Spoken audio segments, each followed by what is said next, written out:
कहा जाता है कि परफेक्ट क्राइम जैसी कोई चीज नहीं होती।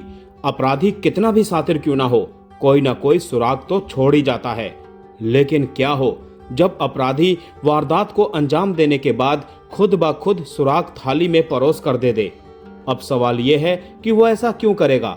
इसी रहस्य की परतों को खोलती है वध 2 की कहानी, जो आज से तकरीबन 4 साल पहले आई वध का सीक्वल है।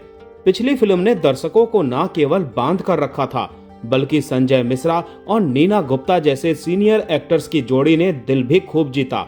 अब निर्देशक जसपाल सिंह संधू की ये सीक्वल फिल्म पार्ट 1 से एक पायदान ऊंचा चढ़कर प्यार, मोहब्बत, अपराध और बदले की एक ऐसी कहानी बनकर सामने आती है जो न्याय और अन्याय के तराजू पर दर्शकों को बहुत कुछ सोचने पर मजबूर कर देती है।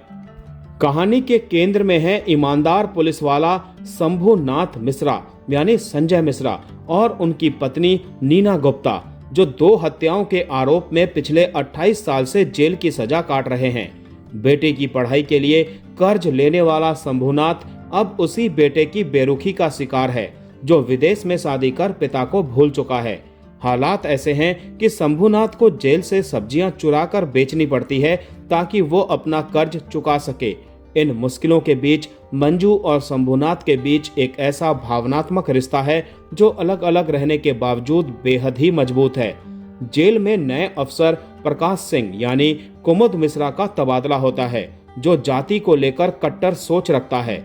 जब वो देखता है कि इलाके के विधायक का भाई केशव यानी अक्षय डोगरा जेल में खुलेआम गुंडागर्दी कर रहा है और नियम कानून को ठेंगा दिखा रहा है, तो उसकी बर्दाश्त जवाब देने लगती है। केशव न सिर्फ जेल की वार्डन रजनी यानी शिल्पा शुक्ला को प्रताड़ित करता है, बल्कि नई कैदी नैना यानी योगिता बिहानी पर भी बुरी नजर डालता है।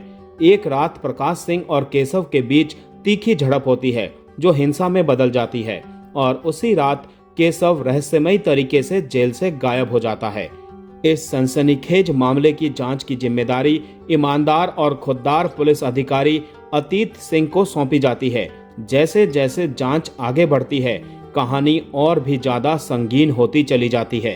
पहले भाग की जोड़ी पहले ही अपना एक मजबूत फैन बेस बना चुकी है। निर्देशक जसपाल सिंह संधू वध 2 में नई कहानी और नए किरदारों के साथ आगे बढ़ते हैं। 2 बुजुर्गों की ये प्रेम कहानी एक सधी हुई स्लो बर्न है, जो पहले ही भाग में अपने किरदारों, माहौल और मंडराते अपराध की आशंका से दर्शकों को बेचैन कर देती है। फिल्म नैतिक पतन, कमजोर कानून व्यवस्था, जातिवाद और इंसानी रिश्तों की जटिलताओं को एक धारदार पैकेज में पेश करती है। इसकी सबसे बड़ी खूबी यह है कि दर्शक भी परत दर परत अपराध की गहराई में उतरता चला जाता है। सेकंड हाफ खासतौर पर मजबूत है, जहां एक के बाद एक टर्न और ट्विस्ट कहानी को नई दिशा देते हैं। फिल्म की कास्टिंग बेहद सटीक है। हर किरदार अपनी वजहों से लगभग ग्रे शेड में दिखता है।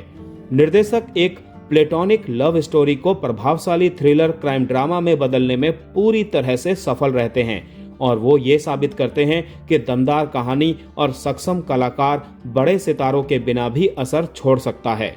कलाकारों का अभिनय फिल्म की जान है। संजय मिश्रा और नीना गुप्ता जैसे मंझे हुए कलाकार अपनी सधी हुई परफॉर्मेंस से पूरी फिल्म को अपने कंधों पर लेकर चलते हैं। वो किरदारों के जरिए अपनी प्रेम कहानी को विश्वसनीय बनाते हैं, मगर साथ ही कलाकारों की भी दाद देनी होगी।